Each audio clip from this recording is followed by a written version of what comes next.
up, democracy has been thrown aside. The petition is found not maintainable. Sadly, and I say it with the greatest of sadness, some of the persons who were in the minority in the Zulfikar Ali Bhutto trial case joined the majority in this case. But that is so. So Pakistan has a very tumultuous history as far as politics is concerned. The first Prime Minister of Pakistan was assassinated, Liaquat Ali Khan Shahid. The second Prime Minister, Khwaja Nazimuddin from Dhaka, East Pakistan, was dismissed by a bureaucrat. Zulfikar Ali Bhutto was ordered to be hung on the orders of the Supreme Court, and with comes the fourth constitutional deviation, significant constitutional deviation I should add, and that was by General Pervez Musharraf. Once again, the case of Zafar Hadi Shah. This time the Chief Justice was Irshad Hassan Khan, and sadly included others like Chaudhry Iftikhar and Rana Bhagwan Das, and once again the Unconstitutional Act was endorsed, and the power to amend the Constitution was given by those who did not have this power, who could not bestow this power to someone who could not exercise it. Whether one laughs or cries, I don't know. The Supreme Court told General Pervez Musharraf, yes, your acts are legal, your acts are constitutional. Oh, by the way, have this power to amend the Constitution as well. You don't have it, you're a paid servant of the state. We don't have it, we are also paid servants of the people, but we give it to you nonetheless. Then what happens on his watch? The former Prime Minister Benazir Bhutto is assassinated. What then happens, and I say it with considerable bit of shame, is the role of the judiciary. There have been good, there have been bad, but I'm laying it out as there is. It is the people who judge. We judge, but you all judge us. You judge us. I would only request that you don't judge us as an institution, because there is good in the institution, there is also bad in the institution. Judges judge us as judges. Condemn me as a judge. Do not condemn the Supreme Court. Condemn a general who violates the Constitution by name. Do not condemn the military or the armed forces of Pakistan. Condemn a bureaucrat by name. Do not condemn the executive of Pakistan. And that is the important distinction. We talk about the roles of institutions, we should talk about the roles within institutions. That is the key.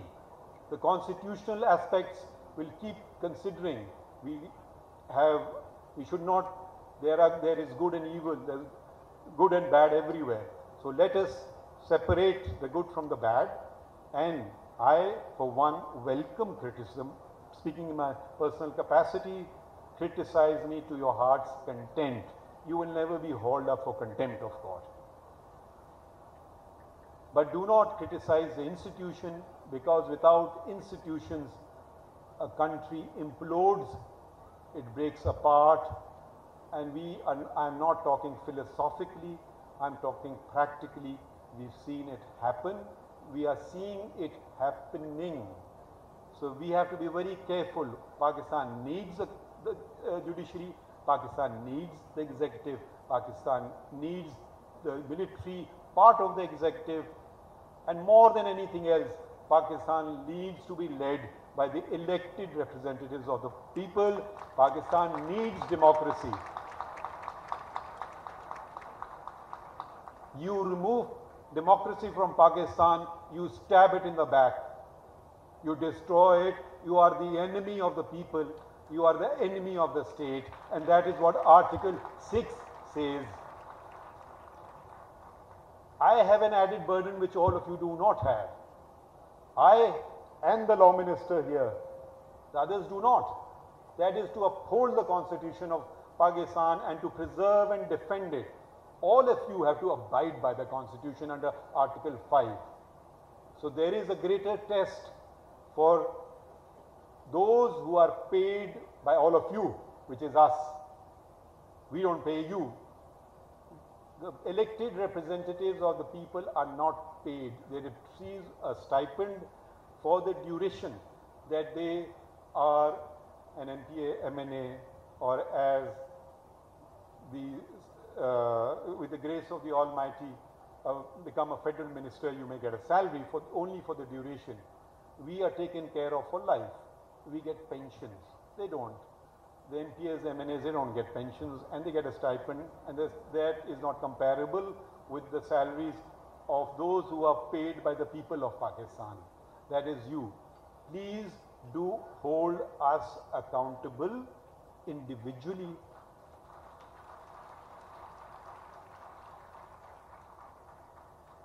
Another Prime Minister removed this time, and this is another first contempt of court law. Never happened before. So we get an assassination, we get a hanging, we get a removal, we get a dissolution, now we get a contempt removal. Does it end there? Sadly, no. Now we're coming into the trickier waters of recent times. Now, another Prime Minister is removed for non-disclosure of notional income which he never received. I'm not going to comment about this judgment. I'm just saying what it says. It says, Mr. Prime Minister, you were entitled to receive salary, you did not receive it, and you did not disclose it. So, you're not a good Muslim. So we sent you home. That's what the judgment says. I won't say if I agree or not. Anyways, that's what it says. And how was it done? Before that, it was preceded by something called JIT. Now, we have become very, by the way, for those who don't know, maybe the foreign guests, it's Joint Investigation Team. Actually, a term with which I was also pretty unfamiliar, because in all the laws of Pakistan, you'll search for it, you'll find it only one place, and that is in the Anti-Terrorism Act. I don't think it is found anywhere else, and the distinguished lawyers like Mr. Abid Saki and Mr. Hassan Boone and Mr. Hafiz Rahman, whether you can correct me, whether there is mention of JIT anywhere else other than the Terrorism Act. But anyways, the normal people who do their work, no, you can't do it, we'll do this way. Okay, fine. So we get a JIT. Another very acronym, like we live in a parallel universe sometimes, is PCO. Provisional Constitutional Order. Where is it found anywhere? No, it is not found anywhere. Why do you mention it? Well, you have to mention it. Why? Too complicated. Another acronym which all of us have come to know is FATF. Very few know what it actually means, Financial Action Task Force. And I'm ever so glad that from the grey list we have finally gone to the white list. Now I wonder whether if the international body can impose something on us like the FATF and require compliance, cannot you, the citizens of Pakistan, do something similar? Let's call it the CMDC. The Citizens Monitor of Democracy and Constitutionalism. Is that a good acronym for you? Citizens Monitor of Democracy and Constitutionalism. Monitor us all. Monitor those in power. Monitor those whose salaries you are paying. Monitor those whose pensions you are paying. How would I translate it? I was going to speak in Urdu, but for the respect to our foreign guests, I decided to change to English and probably Urdu में इसको शायद कहा जाए जमहूरियत और आइन के शहरी निगरान।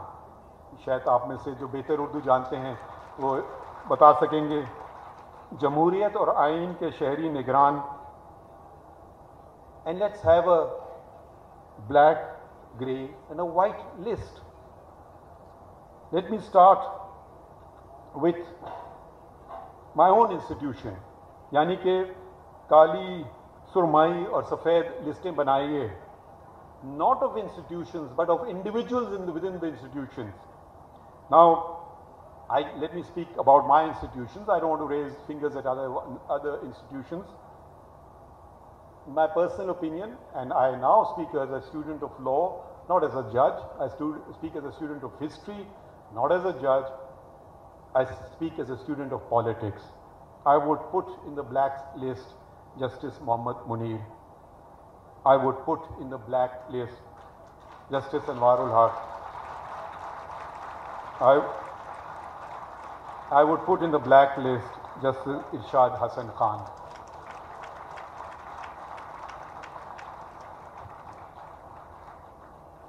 I would put in the white list Justice Constantine, Justice Villani, Justice Bachal, Justice Mohammad Bakhsh. And we have a grey list. There are too many names there, let's ignore it for the time being. And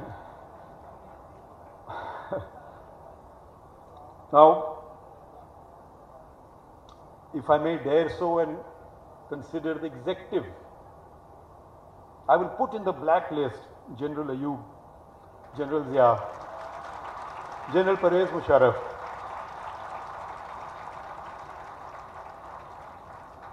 Now, I'm not making any sort of statement, but I would put in the white list 2 white Englishmen, not because they are white.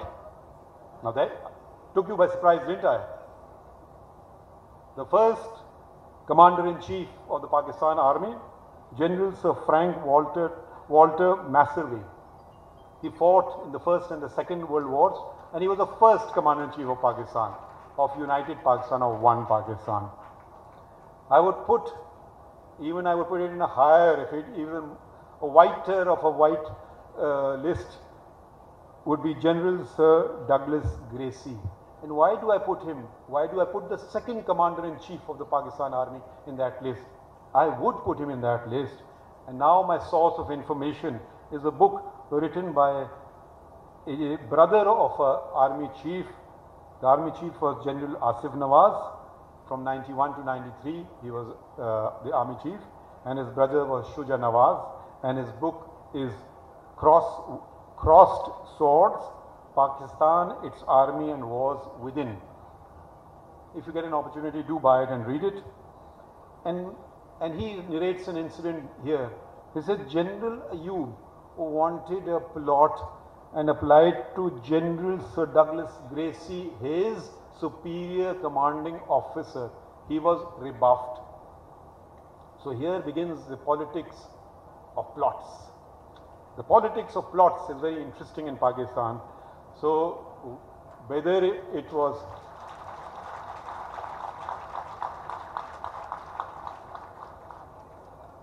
and I don't raise fingers on other institutions, because they say when you raise a finger 4 point towards you, let me address the fingers pointing towards me. And my institution and those within it, there is,